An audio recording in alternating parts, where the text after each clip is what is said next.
Sanibonani nginibingelele namukele channel eMaswidi Media Production.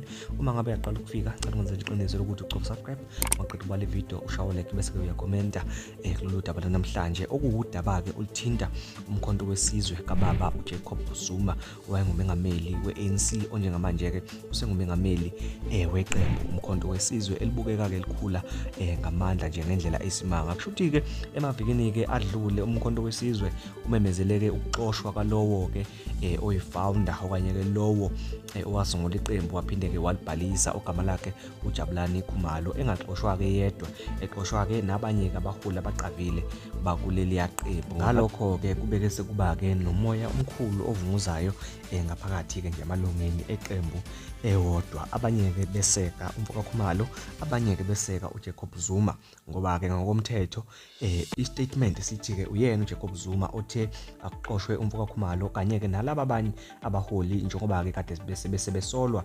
ngokukhwabanisa kanye ke nokungathembakali eqenjini lomkhonto wesizwe. Njengamanje ke sekube khona ke umoya ovelayo oveza ke sengathi ke umfoka Khumalo naye ke uzoyiphendulela kulesenzo ke sika baba uJacob Zuma. Kusoleka ke sengathi okanye nje angithi uveze ukuthi engakwazi ukuthi ke alderegister leli qembu. Ngamanye amazwi ke leli qembu uJacob Zuma njengamanje singasho ukuthi ke akaliphethe ngezandla zakhe yedwa. Umfoka Khumalo ke naye kushuthi ke unayo ishare kuleli qembu, engakwazi ukuthi ke agijime aye ke enkantolo afike ke alderegister lifike ke lihlaphazeke liphele nya emva kokuthi ke kuputshuke ke enye ke yenkulumo ke zakhe nomunye wabangani bakhe lapha na ke ku WhatsApp esho ukuthi usazoyibheka ke lenkulumo okanye ke lesenzo esenziwe ke uJacob Zuma kuyena, kodwa yena noma kungathiwa bamxoshile noma kuthiwa bamxoshile usangakwazi ukuthi ke ahambe ayolisusa leli qembu lapha kwi-IEC. Nganza kwethu siyafisa ukwazi ukuthi ke ngempela